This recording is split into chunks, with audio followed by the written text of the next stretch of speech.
Good evening, members, officers, anyone watching us online. Tonight is our Services Committee of Greenhill Town Council, so good evening to you all. I will remind those present in the room, this meeting is live streamed and will be visible to the public via YouTube and any other methods that people access it.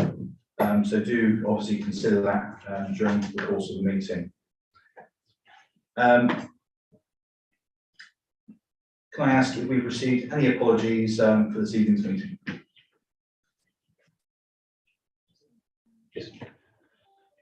So apologies from David Harris, Chair. Okay, so that's one apology from Councillor Harris. Can I have a proposal to accept those apologies? Yes, Councillor James, seconded Councillor Frost. And just those, raise your hands to show approval. It looks unanimous. Thank you very much. Moving on to item 3 of our agenda this evening, we're looking for declarations of interest. I believe we've had none notified into the office. None notified, Chair, and no dispensations have been requested. Thank you very much. Obviously, members are reminded as always, should something occur on the agenda or crop up during the course of debate, you can make a declaration at any point. Moving on to item 4 of the agenda, which is the minutes of the last meeting held on the 13th of July. Some time ago, I know, obviously our last committee meeting was due to be held during the period of mourning, so it's been delayed. Is there anyone that would like to raise any items or points from those minutes, or can I accept them as is? Do I have a proposer? Councillor Thurman, seconder, Councillor Frost. Okay, all those in favour for accepting the minutes from the Services Committee on the 13th of July.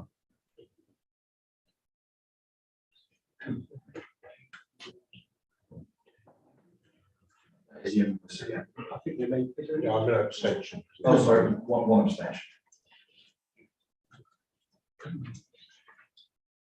Moving on to item 5, which is questions by councillors. We have been pre-notified of one question by Councillor Watley, and the Deputy Town Clerk will read the question and give a response. Thank you, Chair. The question from Councillor Watley is as follows: what is happening in the progress of the lockers at Greenhill? Because now is the time that they need them when it's raining, so that they can keep their clothes dry. And the answer which has been provided is we are in the process of ordering the lockers, and as officers indicated in the report to services in July, they may not be installed until the beginning of 2023, given the lead-in time for delivery. It should be noted that, as agreed by the committee, the lockers are available to be used by any members of the public and not just the police. Thank you very much for that response, Councillor Watley. I hope that satisfies you. Obviously, if there's anything else, we can contact the beach office or Will Direct. I'm sure we'll be happy to have further discussions as required. I was notified of no other questions, so we shall move on to item 6, which is public questions. Do we have any notified questions from the public? None have been pre-notified, Chair. No members of the public here either. So we're moving on to item 7, which is our parks and open spaces strategy. This will be introduced by Tara Williams. Over to you, Tara. Thank you, Chair. The purpose of this report is to provide Weymouth Town Council with a strategy for parks and open spaces, which outlines how the council will manage its parks and open spaces over the next 10 years. Weymouth's parks and open spaces are highly valued by residents and visitors alike and help to improve the economy. Is that better? Help to improve the economy, quality of life and environment of the town. By committing to creating welcoming spaces in our parks, gardens, areas and cemeteries, the parks team will physically improve and maintain a network of open spaces that are safe, well used, attractive and cared for. The draft strategy was produced in conjunction with the public, councillors and friends groups via questionnaires. The Council's CEE working group and the Friends groups have been consulted on the draft Parks and Open Spaces strategy. Once adopted, the priorities and actions laid out within the strategy will ensure that parks and open spaces continue to be maintained to a high standard for the next decade. Any questions? Thank you very much, Tara. I'm going to open it up to the floor now. Councillor Dickinson. Thank you very much, Chair. First of all, I'd say well done again, Tara, on the written in bloom. Although we didn't get gold, well done all the same. I'd just like to know, in the maps of all the open spaces and everything, could you let me know which ones we actually own as Weymouth Town Council and which ones are not owned? Yeah, can I do that independent of this meeting? Yeah, that's fine. Okay, thank you very much. Is there any other members which make a comment? Councillor Lambert, was there anything that come out of CE that you think may be worthwhile for the committee? Thank you for asking me, Chair. No, I don't recall anything. We had a number of discussions and we inputted into it, didn't we? Yes. But I would add that it's a tremendous amount of work gone into this by Tara and the team, which we're very pleased about. The one thing that I would say is there's an awful lot of policy in there, and it's a matter of how quickly we manage to deliver, and that's over to Tara and her team. On some aspects, you know, I and other members of the CE believe that things need to be delivered rapidly, particularly in terms of climate change. The news we've heard over the last day or so is not particularly inspiring from the point of view of the future for ourselves and our young people. I won't go into a big discussion on green politics, you'll be pleased to hear, but I certainly will endorse it. Thank you very much, Tara. Thank you. Thank you very much, Councillor Lambert. Is there any other points at all? Just if I can then, Tara, obviously just picking up on Councillor Lambert's comments, see around it being policy driven, which it primarily is. This is a strategy document. Will there be an action plan delivered now off the back of this, which will list action points of what we're looking to deliver? There are action points on pages 19 to 22, so that gives you the priorities and all the actions. And then what we will do is we will use the service plan to bring those to committee, and then obviously councillors can decide, you know, whether they're the right priorities and actions that we should be following up at that given time. Thank you very much. That's useful to know. Okay. So then, committee, I'm looking for someone to make a recommendation for us to take a vote on. Councillor James. To recommend that we adopt it. Thank you very much. Do I have a seconder? Councillor Lambert. All those in favour of adoption? It's unanimous, but just to check. Any against or any abstentions? No, that is unanimous. Thank you very much, Tara, and well done on a good piece of work.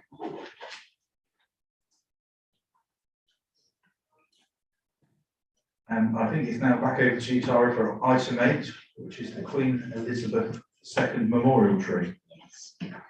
Councillors are asked to consider where Weymouth Town Council should plant a tree in memoriam to honour Her Majesty Queen Elizabeth II. The Queen's Green Canopy is a tree planting initiative created to mark Her Majesty's Platinum Jubilee in 2022. The scheme has been extended until March 2023 by the wishes of the King. The project seeks to highlight the significant value of trees and woodlands as nature's highly effective way to clean the air we breathe, slow the impact of climate change, create important wildlife habitats, and improve our general health and well-being. With this in mind, 2 larger scale existing tree planting projects, which would be complemented by a further commemorative planting, have been suggested. Option 1, to plant an oak tree and install a plaque at the Queen's Green Canopy Woodland Copse at Louviers Road. The work will be completed this winter when a further 100 native trees will be planted to remember Her Majesty Queen Elizabeth II. Option 2, to plant an oak tree at Tumbledown, a community asset that has seen the planting of community orchards and the development of growing spaces, which again fits in with the ethos of the Queen's Green Net Canopy. A tree presented by the Lord Lieutenant Angus Campbell to the Friends of Greenhill Gardens will also be planted on the events area at Dogwell. The White WI have contacted Councillor Weller about potentially donating a tree in White Gardens, and a tree was planted as part of Her Majesty's Platinum Jubilee celebrations at Radical Park and Gardens. Are there any questions? Thank you very much, Tara. Opening it up to the committee. Councillor James. Thank you, Chair. I'm glad to see that it is an oak that's been decided on, as that I think is favoured by a lot of people. Personally, I would favour the first option because I think a little more area does get left out an awful lot of things, and I think it would be good to plant something of this sort of significance in that area. And I would be happy to propose that or vote on that one. I think every area where we've got green space is worthy of having a commemorative tree of this nature. But I just think it would be nice to plant it in an area that otherwise doesn't always get recognition and, you know, so that's my view. Thank you. Thank you very much, Councillor James. I've got Councillor Tewkesbury next, and then Councillor Lambert. Thank you, Chair. I also would like to support option 1. It is worthy for 2 trees to be planted. Obviously, I don't think we've got that option. It's a shame because it could both do with those 2 trees in both those areas, but I will like to second Councillor James's option 1, please. Thank you very much, Councillor Lambert. Yeah, I'm familiar with the land at Tumbledown, but can you confirm that there's oaks become pretty hefty trees, as you know? Is there a suitable space at the second option? Yes. You're happy Yes. about that? Yes. Okay, thank you. Councillor Furman. I'd move that we go to a vote. We've got a proposer from Councillor James and a seconder from Councillor Tewkesbury. I'd be happy to go to a vote if that's acceptable, Chair. Okay. Unless there's anyone else that wishes to speak, then we will take the recommendation of option 1, which will be the Queen's Canopy on Luvias Road in Lismore, proposed by Councillor James, seconded by Councillor Tewkesbury. All those in favour? Which is unanimous, but just to check, any against or any abstentions? No, that is carried unanimously. Well, thanks, fellow member. Thank you. Thank you very much.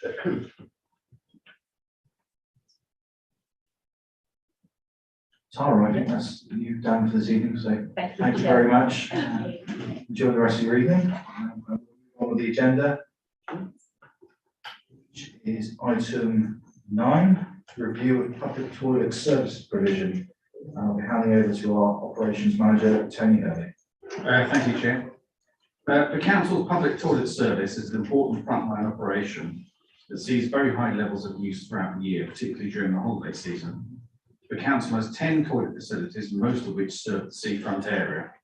The service incurs significant costs as a result of employing a team of cleaners, permanent and casual, and undertaking ongoing maintenance and repairs. Officers are proposing that there's a brief review of the service to focus particularly on certain key issues, including operating times, as we plan for opening times during the next year, the need for temporary toilets on the seafront, and overall service standards. If members are supportive of this, but it's requested that the committee establish a small working group to work with officers to undertake the review and report back to this committee. Thank you. Very much, Tony. Opening it up to the committee. Anyone wish to speak? Okay. So from the chair, I'd just like to say I welcome this review. I think we were quite shocked after this committee proposed a few years ago to take the cleansing services in-house, to find out recently that we've had to hire in agency staff to cover that demand. So I think a review is required. I think it's right and timely at the moment for this committee to do so. So I'm looking for any nominations or volunteers to sit on the review, so that we can bring a paper back to this committee. Councillor James. I thought you were going to say you're looking for volunteers to clean it then for a minute. Does it say in here why we've had to get outside? I must have missed it. Is there a bit in there why we've had to get in outside? I think, Tony can correct me if we can, but I think it was recruitment of staff and trying to obtain staff for the later shifts. Yeah. Yes, we opened during the summer period, a very long period of time. We opened from 8 o'clock in the morning to 10 o'clock at night. And we have a small team of cleaners, and we supplemented with casual staff. And we had problems recruiting people who would be wanting to operate until, if the toilet shut at 10, then they have to be working until 11 o'clock at night. So we were using a contractor to cover that late night locking up and cleaning service. Okay, I'm just trying to think of it. I mean, I know the police had spoken before about the toilets around along around by the rapid. The police had offered to lock those toilets up for us if we were going to leave them open later. And I know we can't employ the police to be like toilet locker uppers, but just wondering if there was more of a community-led way of doing it. I don't know. I think, there's all things that the service review can look at, those sort of points. So really, we're looking just for some volunteers to sit on and conduct this review. Good time to sit on. Yeah. Mr. Thurman's happy to. I'll be the czar of the toilets. Yeah, get Councillor bogged Wakefield. down. Anyone else? Councillor Brooks. And Councillor Todd. That's 4. Are you happy? I'll just throw it as well. So we just made that a formal recommendation for those 4 members to sit on working group. Sorry, 5 members. Was you nominated to be on it or proposing that? I propose. So that is 4 members. Do I have a proposer for those 4? Councillor Kanji, and the seconder, Councillor Thurman. All those in favour? Any against? Or any abstentions? No, that was unanimous. Thank you very much. Moving on to item 10 this evening, which is the application for free use of Dorset car parks. Again, Tony or Charlie, Charlie Shepherd, our events manager, to introduce. As members may be aware, Dorset Council parking policy allows the Town Council to apply for certain days in request to events. They also allow free parking on Small Business Saturday, which is the first Saturday in December. And they also allow us to request a weekday in December. Having consulted with the We Are Weymouth and the Town Centre Management Group, we are proposing that Wednesday, the 28th of December is allocated for free parking, as this is in between the Christmas and New Year period, and we hope that that would be beneficial to encourage shoppers into the town centre and environments. I don't know if there's any questions. Okay, opening up to the floor. Is there any questions from members? Councillor Lambert. Yeah, I've rehearsed this argument on many, many occasions, and so I'll spare you again. I'm personally opposed to free car parking. I think it sends out the wrong kind of message. We do need to be aware of the kind of messages we're sending out. I'm equally aware that my argument that people can come in by public transport is diminishing, as our bus services are about to be reduced further.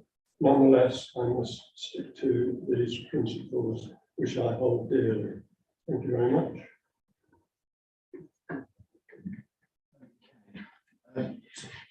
Councillor Wakefield. Thank you.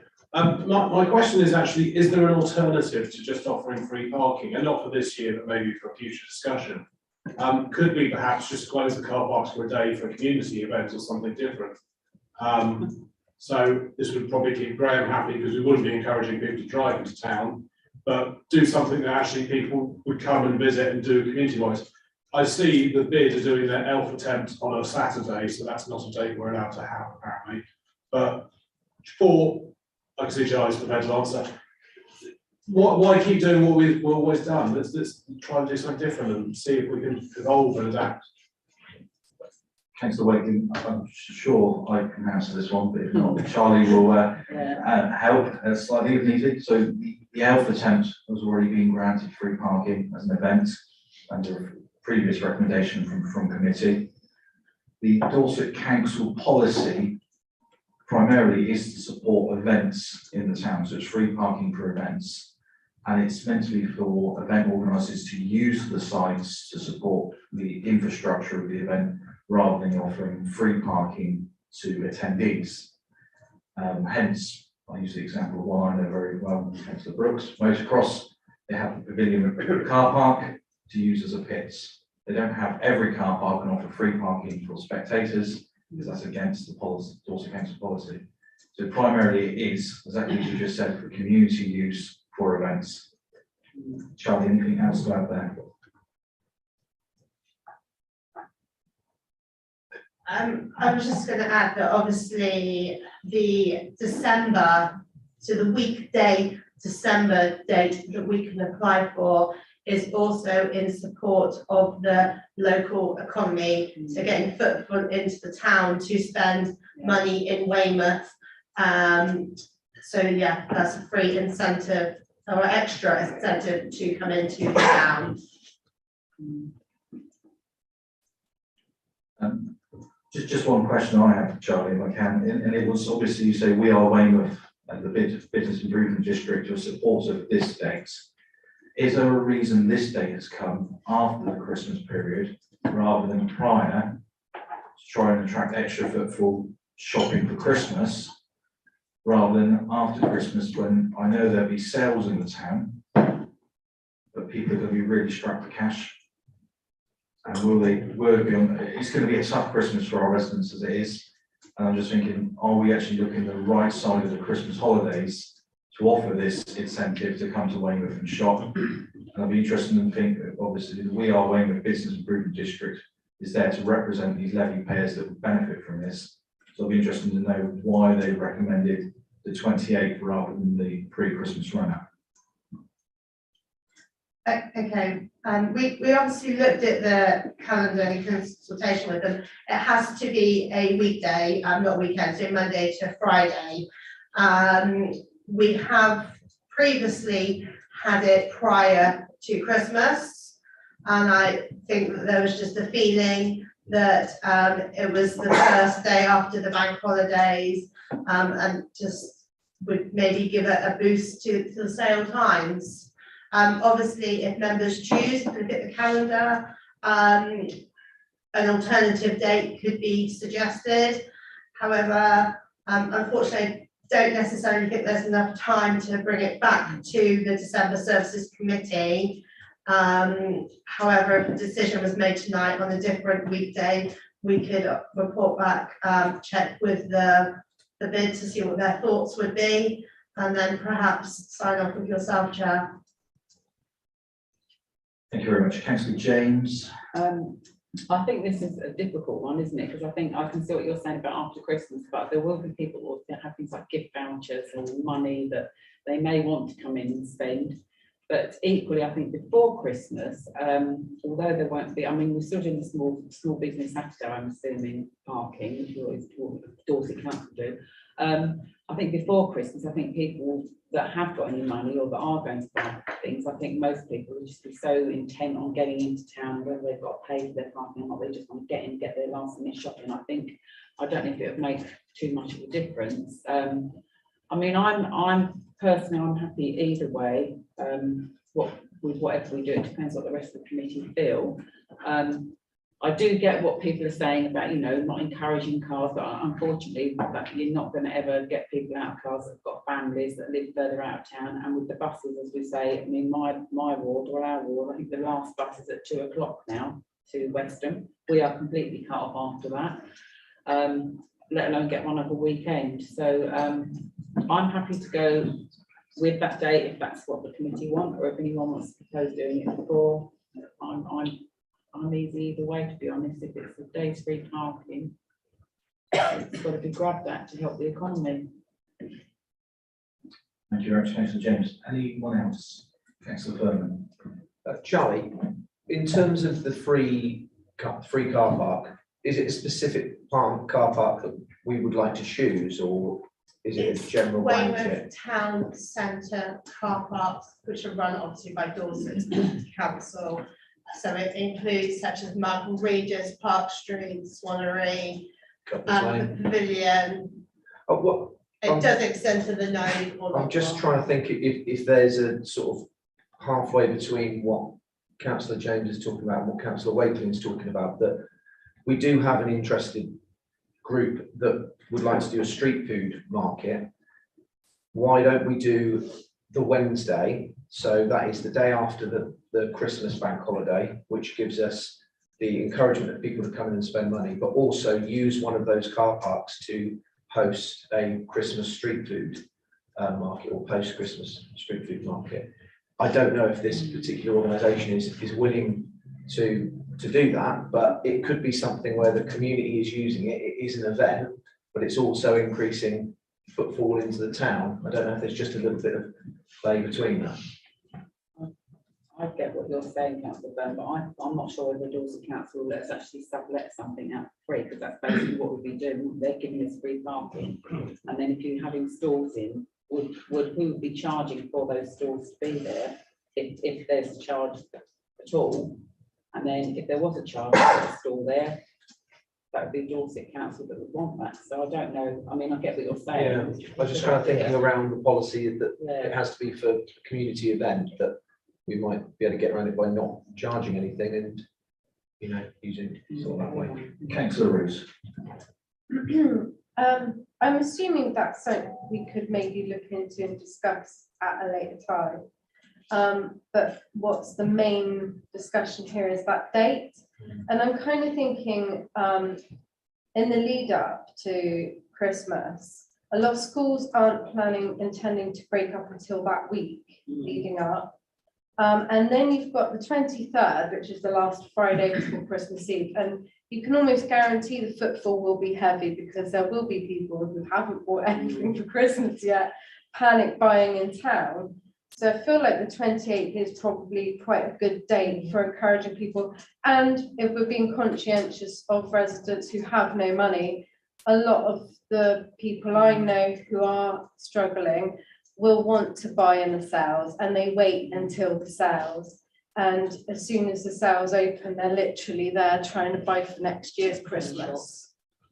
So I'm in support of that date, I think. Thank you very much, Councillor Roos. Councillor Taylor. Yeah, I totally agree. Just a point, are the bid encouraging shops to be open on the 28th? Because I can see some of them are going to close on Christmas Eve until into the new year. So I'd like to think that the bid will be doing their part and encouraging places to open, particularly things like cafes and restaurants. So, and then, you know, to actually encourage people in. There's no point us encouraging them in if they don't come up with their half of it as well. Thank you very much, Councillor Taylor. Charlie, is there any, do you know if they have been in conversation with their levy holders and shop owners to see what they think? They obviously, following the outcome of tonight's meeting, if the 28th is agreed, they will share that with the businesses to get that promoted, and it will obviously be part of the promotional for the Christmas season. So yes, they will do their part in encouraging businesses to be open on this day. Thank you very much. Okay, is there anyone else, or is there a recommendation going to come forward for the date we're going to propose? I recommend the date. Councillor Furman is going to propose the allocation of the free car parks on 28th of December. Do I have a seconder? Councillor Brooks. Okay, all those in favour, show of hands. Any against? 2 against, any abstentions? 1 abstention, that is carried. Thank you very much. Moving on to item 11, which is lighting up the Jubilee clock for the 2023 charities, and this is again over to our events manager, Charlie Shepherd, to introduce. Thank you, Chair. Hopefully members will have seen over the last numerous months, we have lit the Jubilee clock in support of a local charity, with the addition of such like the Armed Forces weekend and forthcoming remembrance period. So once again, we would like to ask members if they would like to form a small panel to review the requests which we will receive for the 2023 calendar year. So previously we have done a survey online, and paper copies also available for people to nominate their local chosen charity, which will be represented during that month. Thank you very much, Charlie. Okay, do I have anyone who wishes to speak to the item? Councillor Brooks.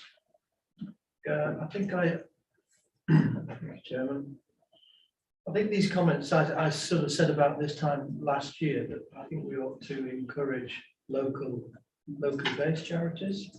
I mean, there are some very good national charities out there with very swish, committed fundraising officers whose job it is to sort of seek out these sort of opportunities and always appear to sort of get the first to the front of the queue. So I'd like to see local charities, local organisations. The smaller, the better. And if we need to actually go and encourage them to apply. Thank you very much, Councillor Brooks. Councillor Lambert. Yes, thank you, Chair. The title of this section is lighting up the Jubilee clock for charities. And I know it's basically about which charities, but I'm going to make the point that you can't have lighting up the Jubilee clock without lighting it up, which involves energy. So I must take exception to the impact assessment, which as you can see is on the screen there, saying that there is no impact. It's a minor impact, but there is an impact. Councillor Lambert, I'm going to ask Charlie to respond, but I think the reason the impact is showing low is because the clock is already lit. So to change the colour for a charity colour is no additional environmental impact, and that's already been created. It's opportunity to lower the impact by not lighting the clock, but I think that's a discussion for another time. Primarily, we're looking here now just to appoint the councillors. Charlie, anything to add? No, it's obviously, as you say, lit all year round, and it's with the LED, so it's like low emission. Councillor Roos. I just want to say, like, for Councillor Brooks and others to be aware, we did get a few local charities put in, but there's so many weekends, there's so many opportunities to light the Jubilee clock a different colour, that when you get only 4 local charities put in for across the whole year, you do have to kind of go, well, what other charities are there? And we ended up doing some investigation of our own to try and find charities, and then asking charities if they had a preferred date. So we're kind of almost seeking to promote charities ourselves. Yeah. So I think we need to definitely get on board with the whole find your local charity and tell them to get on with actually getting in there. But you'll find the national charities, for example, Dorset Mind, had tons of votes because they are a national charity as well. So it's like, and local. So it's, you know, you've got local and national combined, and it just is hard to ignore that when you've had so many local residents vote for something that is national and nobody else who's local put themselves in for those dates. So you kind of, yeah, and also we were looking at events because it was like, if you imagine the whole of July, we had one charity put in, and you go, okay, well, what else is going on in July?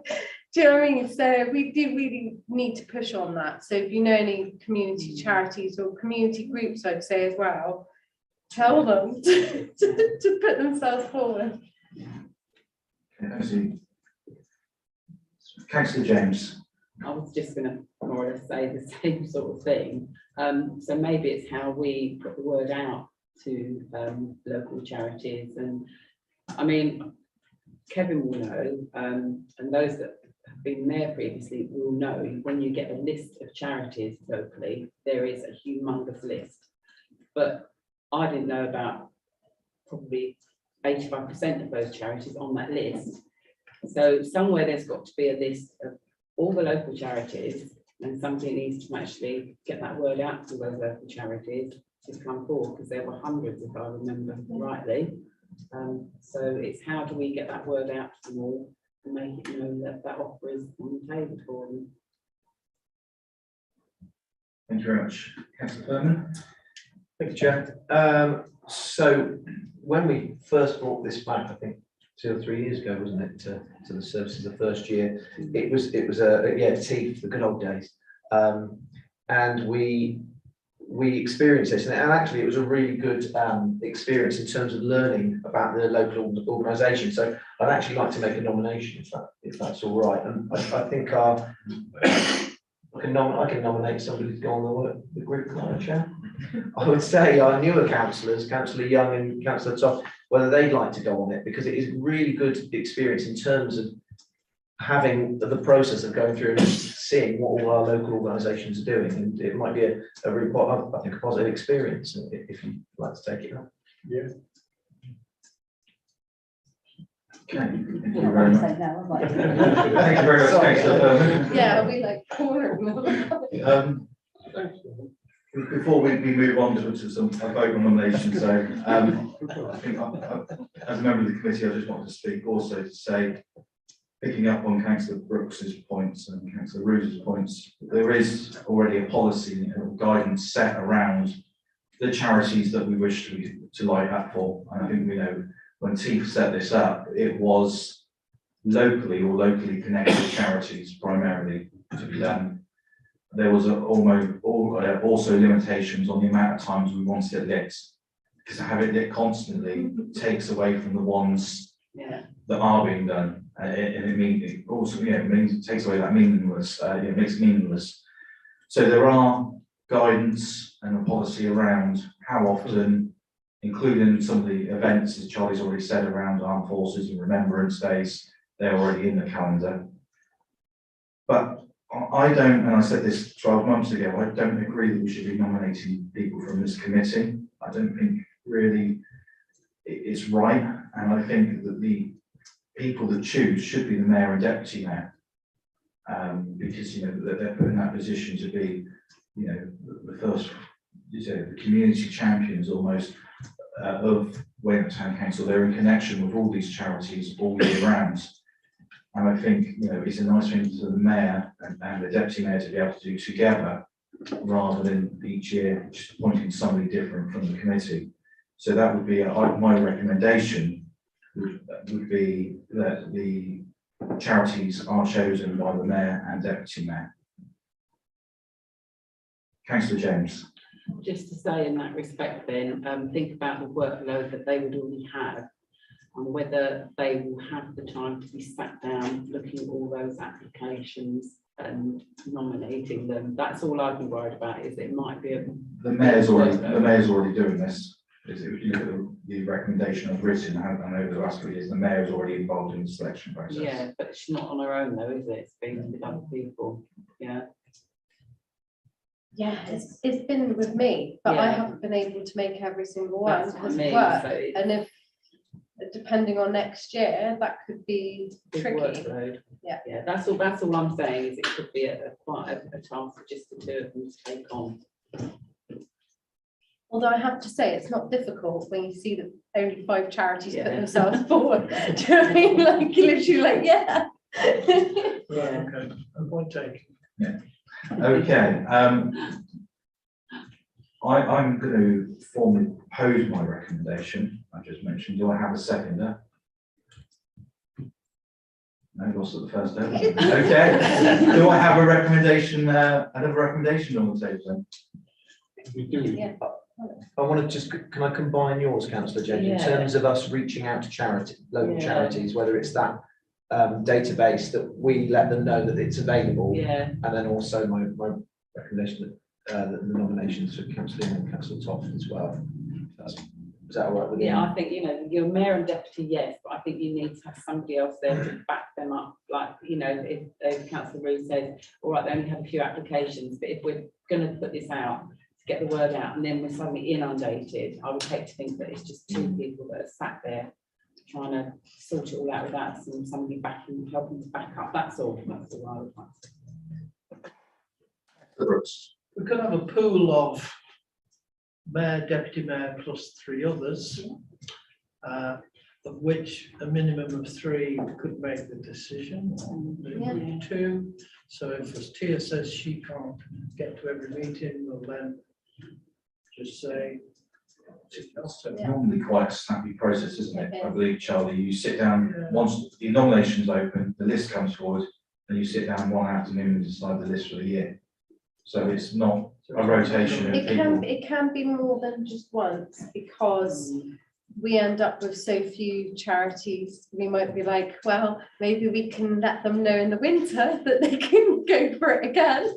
And having a second meeting, is it? And we postponed it, didn't we, before the summer? Another one before the summer. So we decided at the end of the winter. So Yeah, when double. we first, so what happens is obviously the nominations are made through the survey app, so people can do that online. Obviously, that's advertised through social media, and obviously all the councillors will let know that the nominations are open, so obviously they can share it with the local groups that they have a connection with. And then after obviously the closing date, we had a meeting. As you say, there wasn't that many that were nominated this year, so we chose the first 6-7 months of the year, and then we were going to come back together, which is then you were unavailable for. So and obviously since then we obviously lit for the Queen, and obviously this month's remembrance, etc., and then Christmas period. So it could be just a couple of meetings. It really depends on what the nominees are. Okay, Councillor Furman. Yeah, so my recommendation is that we canvass local charities, whether it's just a mass email to let them know of the availability and what colour they'd like, and some background on their charity. And I guess part B of the recommendation would be that Councillor Young and Councillor Toff be part of that group. Is there a seconder? Okay, Councillor James. Okay, all those in favour, show of hands. Any against? 1 against. And any abstentions? No. The motion is carried. Thank you very much. Moving on to item 12, and this is proposals for events and festivals for 2013. Sorry, yeah, going back in time now. Somebody say better days. Sorry, yeah, so 2023, and this will be introduced by Tony Helly and Charlie, I think, jointly. Thank you, Chairman. Yeah, the report covers 3 main areas. The proposed programme for all council-run events in 2023 as set out in Appendix B, including prominent civic ceremonies. These will supplement the extensive range of community and independent events and sporting competitions that attract visitors to the resort. The report also covers proposals for firework displays in 2023, which include the recommendations of the Council's Climate and Ecological Emergency Working Group and reflect the results of 2 public surveys undertaken following displays last summer. Officers are proposing 3 summer Monday night displays with the use of traditional louder fireworks. However, the CE group has also suggested that private sponsorship could be sought for 2 additional displays, thereby enabling weekly displays from late August through to the end of August, late July through to the end of August. The report also covers a request for guidance from members on the scope of community events in 2023, following a review of community events that we ran earlier this year. If members would like to see another programme of community events in 2023, then officers can work these up with the chairman and mayor and develop a programme and report back to this committee in December. Thank you. Thank you very much, Tony. Is there anything to add at this point, Charlie? That's no, Tony's covered that. Great. Okay, so I'll open up to the floor. Councillor James. My computer's died, so I can't roll through. Is there an item after this to decide whether we do something for the coronation, I believe? So it's after this. That's all. So if we want, if there's an event or something we want to propose, we could propose it sort of around coronation, or would it be better to propose something here? Tony, I think, is going to have a response. I think the intention is that we bring a report ready to December Services Committee, which would cover anything that happens during the coronation in May. Oh, right, so I could propose something then, but somebody's asked me to, okay, that's fine, thank you. I would probably recommend reaching out to Tony before that, so it could probably be included as an option. Yeah, Councillor James. I've got to find out some more information, but yeah, I'll pass it on, yeah. Okay. Anybody else? Councillor Lambert. Thank you, Chair, for inviting Councillor Grumpy to speak again. I've spoken a number of times about fireworks, and this is a significant part of this recommendation. Although I'm Vice Chair of the Climate and Ecological Emergency Committee, due to total inadequacy on my part, I actually missed the discussion when the recommendations were made, and I would have wanted them to have been firmed up somewhat. This isn't a criticism of the group of which I'm a member, but I should have been there and I wasn't, so I apologise for that. I also apologise for the fact that I was unable to attend 1 or 2 events that Tony got together for us to look into fireworks due to my illness. But from what I understand, the fireworks people have no idea how much carbon dioxide emissions there are from setting off fireworks. And the second point I would make is that Tony did contact Southampton University to find out what research may or may not be available regarding the environmental impact of fireworks, since we've not been able to find any. And the answer is that there is not really any cogent research on the impact of firing off fireworks, ensuring certain knowledge that the residues are going to go into the sea. So I remain, from an environmental perspective, very unhappy about these summertime fireworks. Now, in the past, those arguments haven't won the day, and I accept that that is the case. So let me just try a slightly different angle here. When the August firework displays were proposed, I seem to remember that it was our chair who said this. You'll correct me if I'm wrong, Councillor. And I seem to remember you making the point that this was following on from COVID, and the point was made that we needed to try to support the businesses at the front, following on from COVID. Well, I know COVID hasn't ended, but we are back in a rather more normal, in inverted commas, situation now. So that argument has slipped away, I feel. for having it during August. Now, the other thing is that looking at the beach in August and the number of no vacancy signs that I see in the hotels during August, that is surely the busiest time of the year for our holiday-based businesses. So why are we, as a town council, putting on fireworks in order to attract people into town when they're already here? And furthermore, it's the time of the year when the fireworks are put on very late because it doesn't get dark until late. And it seems to me that if we are going to have fireworks, as I say, I'm opposed to that, apart from on proper celebration occasions like bonfire night or King's coronation. You know, I have to go along with those. But on those nights, I'm not convinced it's the right time of year. And if we're going to be spending 15, maybe I think Tony's saying that it may be £18,000 this next time. Let's at least get bang for our bucks. Notice the pun there with the fireworks folks.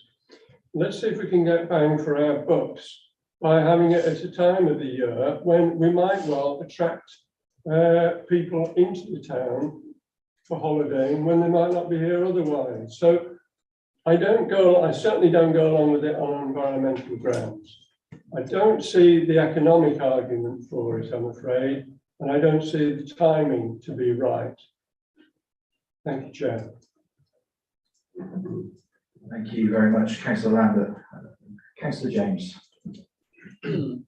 Well, for a start, I think the reason that they are held during those times is because it does attract extra people. And I think you'll find that anybody who runs a seasonal business will tell you that that season between probably end of May, from May bank holiday onwards to the end of August, is the time that they will need to make their main pot of money to see them through the rest of the year.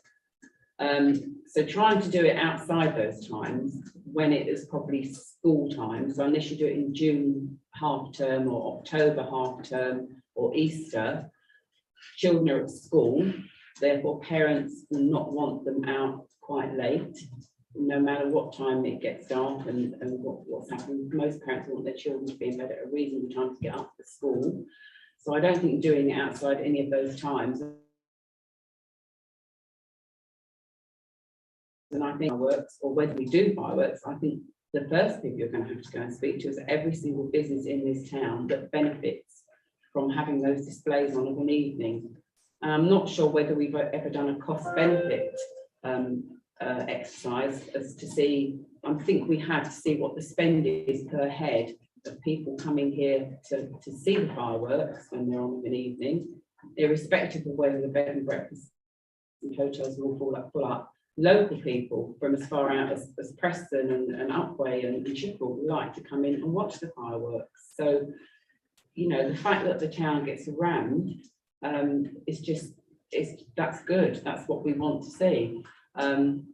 I'm glad in some ways that the public came out so they preferred the fireworks that made the noise, because everybody I spoke to said the ones that were quiet were absolutely rubbish. They didn't like them at all. I'm glad to see that we're going to at least have the fireworks with the bangs. And on the subject of not having fireworks, full stop, I just think unless you go to all the supermarkets and shops locally that sell fireworks, and unless there is a complete ban on private firework displays and you can only ever have an organised big firework display, I think we're, to put it bluntly, peeing in the wind trying to sort of stop having firework displays in this town that have been going on for a long time. And I think that businesses and the locals would be up in arms if you just, you know, we can't not ever have any nice, fun, enjoyment, happy smiling faces, people spending lots of money. That's what we all need. So, and as for COVID, again, that argument you say, you know, COVID is, no, it's not gone, but if that's the case, why are we not back to meetings in the council chamber for everything rather than Zoom meetings all the time? So, you know, needs to work both ways. But anyway, that's my view. Thank you. Thank you, Councillor James. I've got a bit of a list building up now. So next I've got Councillor Dickinson. Thank you very much, Chair. I remember this debate last year, and it was something Councillor Roos brought up, which I thought was absolutely brilliant. We put these events on, not only for holidaymakers, but for our own constituents who can't afford perhaps to go on holiday, but look forward to these events. And I watch them from Bowley's Cove. I go to the local cafe, we have a coffee, a hot chocolate, whatever, and we watch the fireworks. I think the environmental argument that Councillor Lambert always brings up is so minuscule to the overall global climate thing that it's minuscule. It really is. I agree with Councillor James. When I was canvassing some of the children about the fireworks, crossing where I do my lollipopping, they all said the quiet one was rubbish, but the other ones were brilliant. So for what the debate last year, I think Councillor Roos is right. We put these events on for our own people who live and work in Weymouth as well. It's not just attractive holidaymakers, it's for our people as well. And that's why I'll support this recommendation to the hilt that we should always have fireworks. It's something that Weymouth is known for. Thank you very much. Thank you very much, Councillor Dickinson. Councillor Waking. Thank you, Chair. Without going on about fireworks too much, I did manage to attend the briefing from the firework company at Pavilion, and I found it quite informative. They do know quite accurately how much emissions these produce, because they know exactly to the gram how much black powder is in every cassette they use. I may be slightly wrong, but my memory was they said the emissions from the fireworks were less than the emissions of them driving here from the Midlands and back in their transit to set them off. And that, I think, is the crux of it. The worst part of the event is actually all the travel, and it's not just that company driving here, it's the hundreds and hundreds of people that drive into the town and then queue up in the Esplanade for 45 minutes to get out again afterwards. And I think the CE recommendation, which is in there, which is very important, is to work with Dorset to try and improve that, whether it's to have a shuttle bus park and ride running on the night.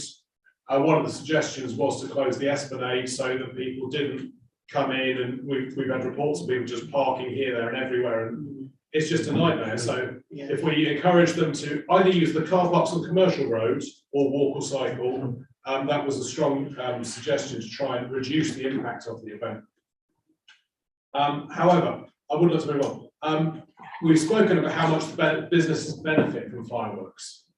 And when here, there's a very important recommendation, which is asking them to sponsor them.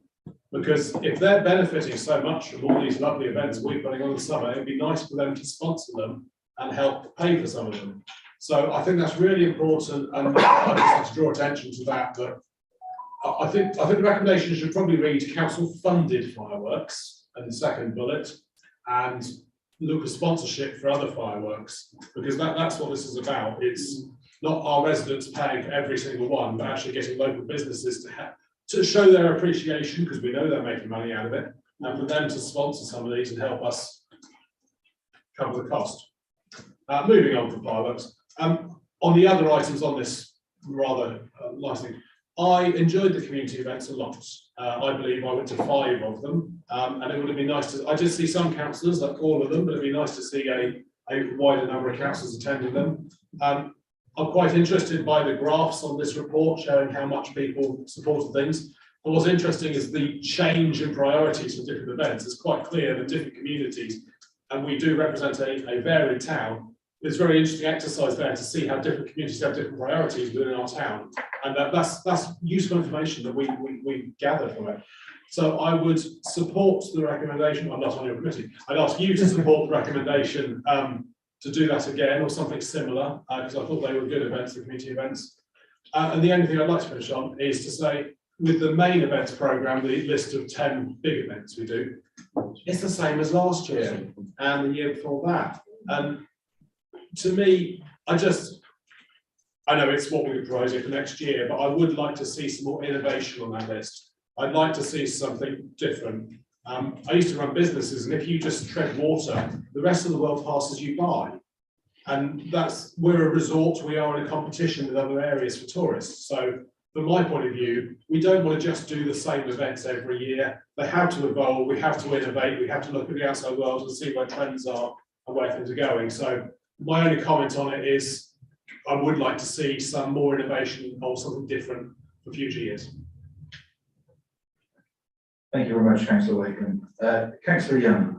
Right, I think the fireworks are a very valuable event every year and people look forward to it and it brings people into the town. Otherwise, I was pretty much just going to agree with Councillor Dickinson and Councillor Wakeman. As far as the CO2, yeah, it's not a fantastically difficult calculation to work out how much is produced, but I'd just like to make a point of these few firework displays, it's absolutely minuscule. As Councillor Wakeman said, equivalent to one journey from the Midlands to Weymouth. But I also want to make the point, give that some perspective, that if just one person of extra people, thousands of them, were attracted to Weymouth, if just one person thought this year, rather than take a short haul flight to Weymouth, that's made such dent in our carbon budget that, you know, we could have fireworks every day and we'd still have actually saved carbon.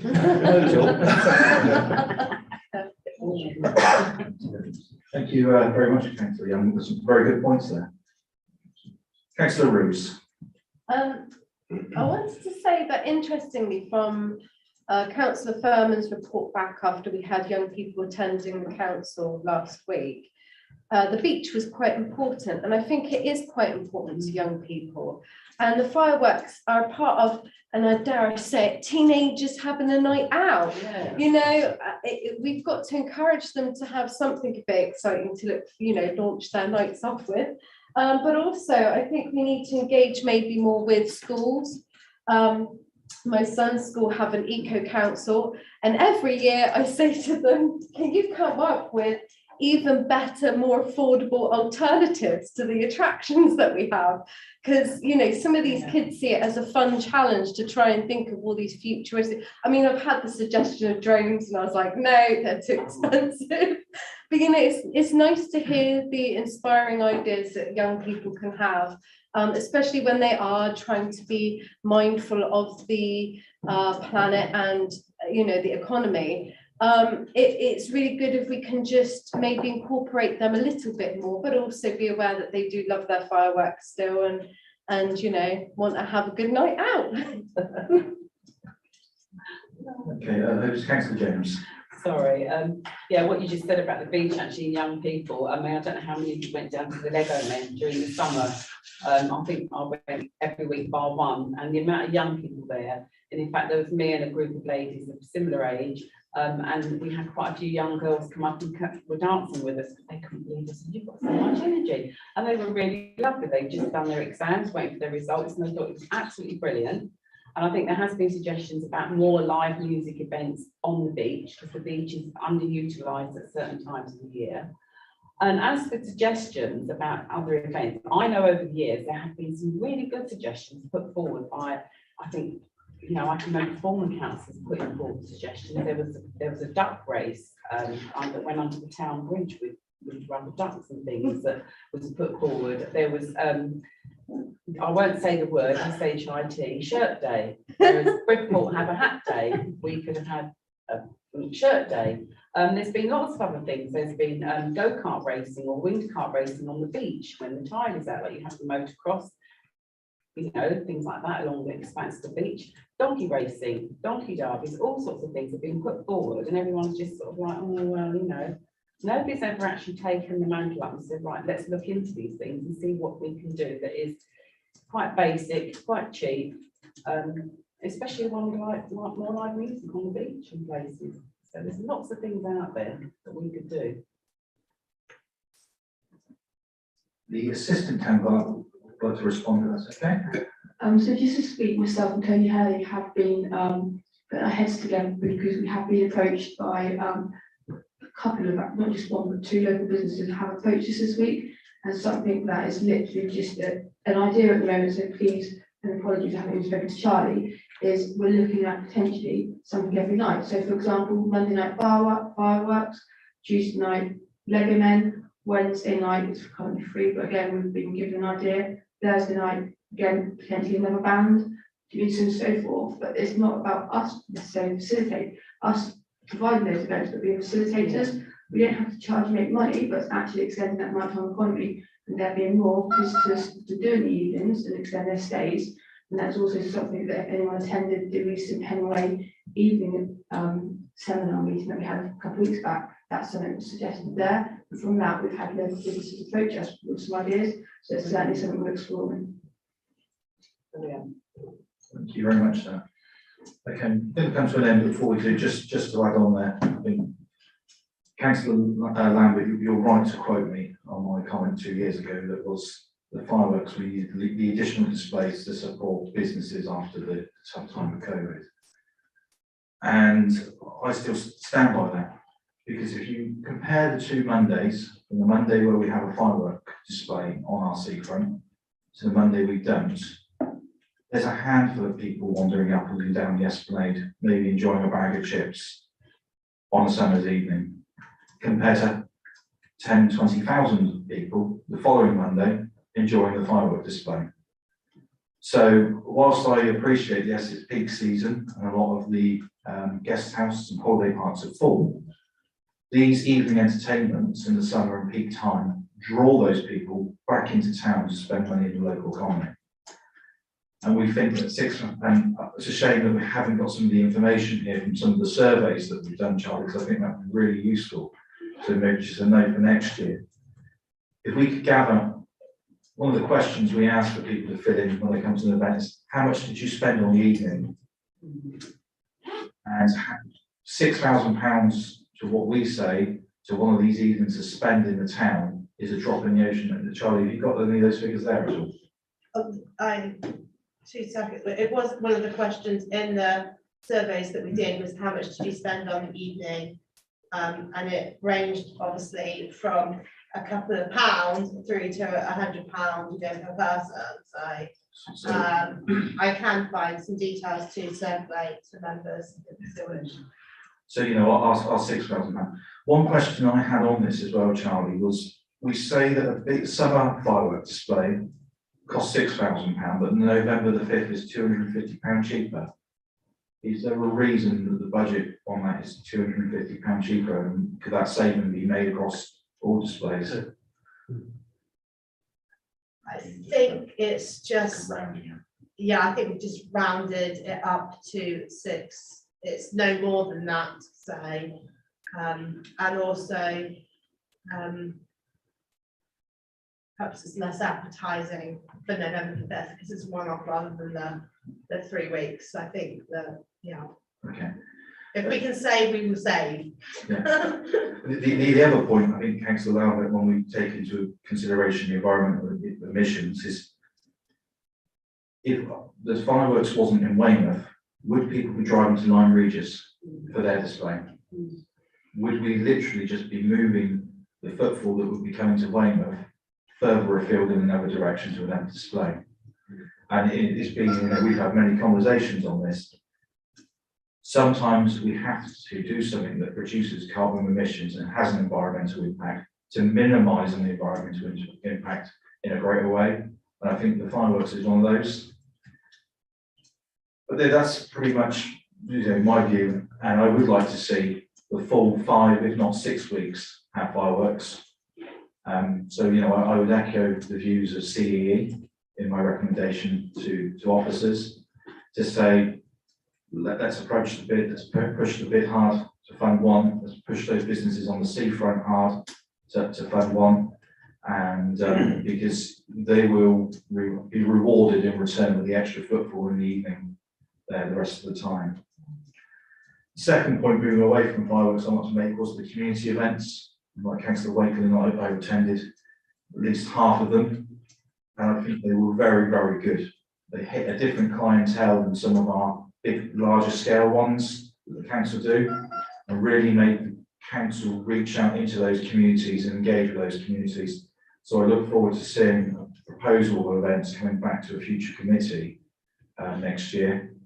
And I think it would be good to have further support from members when it's in their wards in supporting the officers, because every event I went to, the officers were running around trying to do 2 or 3 things at once, and sometimes moving away from some of the stuff that they should have been doing there in their capacity about talking about their services. That said, Charlie, I think you'll do a very good face paint. Okay, looking now then, committee, to some recommendations. Do I have anyone that was willing to make a recommendation? Councillor Tewkesbury. I'd propose a recommendation, Chair. As written, all 5? As written. Yeah. Do I have a seconder for that? Councillor Dickinson. Okay, members, moving to the vote. All those in favour, raise your hands.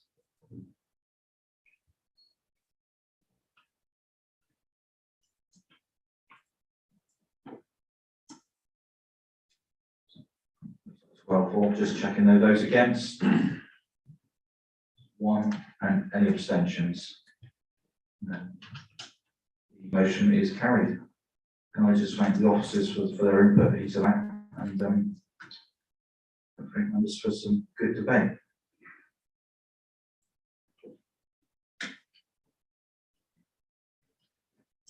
Moving on to item 13 of the agenda. I will say, sorry, Charlie or Tony, if either of you want to leave, you're more than welcome to. You have to stay. Item 13 on the agenda is a PID, which is a project initiation document. That's what PID stands for. Someone correct me if I'm wrong. Thereabouts, and that's for anyone watching out there. We love a good acronym in local government. Item 13 is access to Greenhill Beach, and Councillor Taylor, you're going to introduce this one. Chair, this came about. I had a member of the public contact me who's got a chalet down along Greenhill, who kept commenting to me on about the difficulty that disabled people were having, or people with disabilities were having, getting across the pebbles into the sea. And it was sort of linked with just how good sea swimming is for people. So I had a meeting with the resident and also with Will, who was really helpful. And we looked at what we could do for this, and then the proposal is before you. It links quite well into the work that's being done on the beach at the moment, and the review that's being done on the activities along there. And it's basically to put 2 lots of matting, one over by the groin, which would be a sort of a family-friendly type one. So if you've got children or parents on wheelchairs or whatever, you could actually get them down onto the beach. And the other one we were thinking of putting further along towards, back up towards Elmollo Way, so that people up at that end could get across more easily. We also thought, we also looked at having a wheelchair that could be placed with the RMLI depot down there, so that people can get into the sea. It's a fairly sort of basic PID. The only thing that we have talked about since are the health and safety implications. It would obviously need sort of daily or weekly checks to make sure it's safe, just to minimise any sort of problems for the council. There's no real time constraints on it. It is what it is. Thank you very much, Councillor Taylor. I'm just going to ask Will, our resort officer, manager, is there any additional points to make? No, Bill. Yeah, I feel that Councillor Taylor's work is in the PID. I agree with her with regards to health and safety, because it's going to be an area that we've never tried any access matting on before. It's obviously going onto pebbles rather than very soft sand. So it will be something that the team would be checking daily, just in case there are any issues, and then we can address those issues. Thank you very much. Councillor Taylor. Oh, sorry, Councillor James. I'm glad Councillor Taylor's brought this forward, because it might be the same person as asked Councillor Taylor that asked me as well about this. And yeah, I think I mentioned it to Will before. But what side of the groin would you be putting this on if you were going to do it? Would you do it on the town side or the other side? Do you think? Have you sort of worked out which side of the groin you'd go? would be the town side. The other side is managed by the Environment Agency, so that it could be slightly different on their response compared to ours. Yeah, I mean, I go swimming every day actually down there, so, and I know you go swimming every day, don't you, as well? And there are a few ladies, slightly older, and slightly bigger built that do struggle anyway, so for them to have something to walk down and access the sea would be really nice for them to be able to use. And it is, you know, if you came along, you ought to come along, there's something like 90 people down there together swimming. It's really good health benefits, mental health, and to have that would be just an added bonus for them. Councillor Roos. And just a thought on that though, if you're keeping it all to one side of the groin, it means during the summer holidays, people with dogs, and quite a lot of people with disabilities have dogs, still won't be able to access the beach on the same level. I can completely agree. We could definitely contact the Environment Agency and see what their thoughts on it. I was just thinking maybe, because I know it's very it changes quite drastically, doesn't it, one side to the other, where the pebbles are. But even towards the oasis, it gets a bit more level, where they've even built part of the car park out onto the beach, haven't they? So you could maybe find an access further that end, I don't know. But I'm just thinking if people coming on holiday, and a lot of people holiday with their dogs and have assistant dogs and all sorts, might want to take their dog to the beach with them when they're trying to get in the sea. I think that's a good point. The ones that we proposed at the moment were specifically quite close to the chalets. Yeah. So that people using the chalets have got access to the beach. But if you want to consider one further along, I don't have a problem. I mean, it's just asking, isn't it, really? Yeah, just to see if it's even possible, because I know it probably gets a bit temperamental, that side. We wouldn't man that end of the beach, would we? No, we don't have a member of our team down this sort of the Preston end daily compared to what we do in the Greenhill, because obviously that's a huge amount of staff hours to get to Oasis to come back, especially in the peak season. They patrol there quite a lot. Members, just to consider at the moment, this is just to agree that the officers can come back and write some paper to formally look at and debate.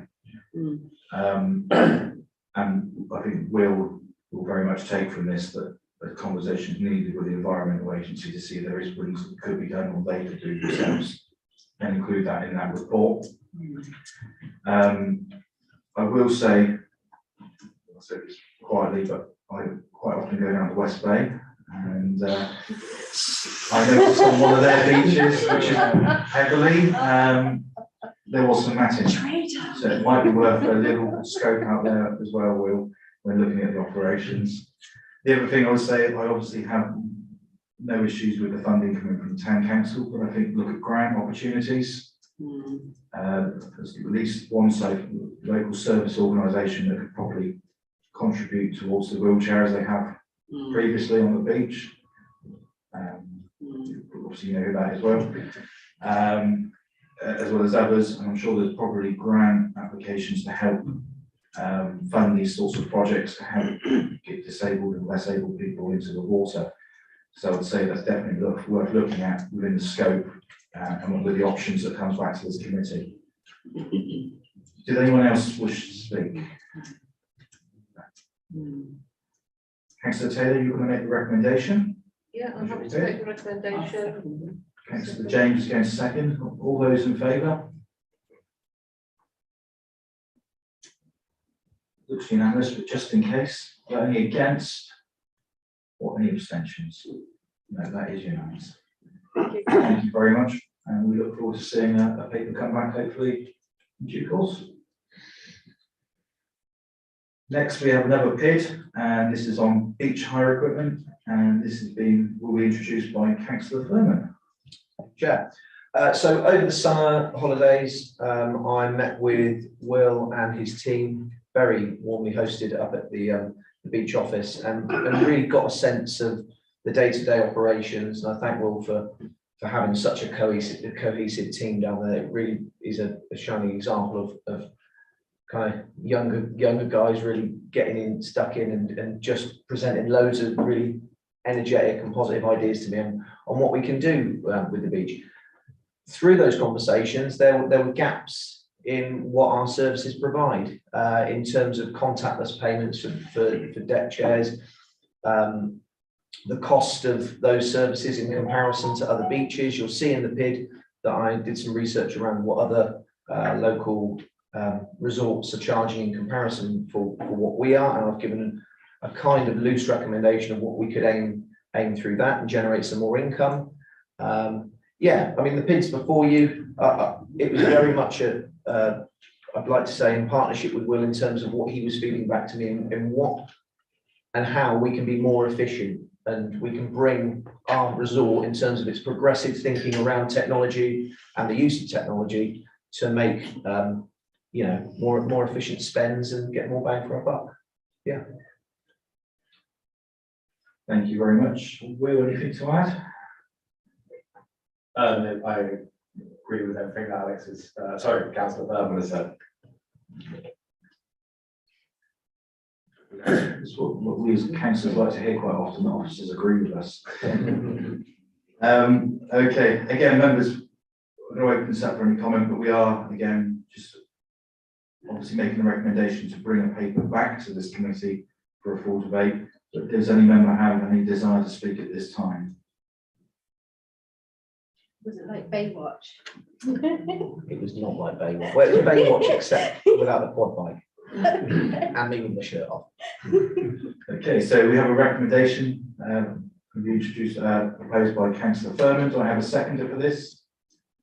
Councillor Tewkesbury. I'm not getting rid of free ditches. All those in favour? It looks unanimous, but just to check, any against? Any abstentions? No. Thank you very much. Members? I just asked on that one, if the income generation group can be involved in it, please. So, what would we do?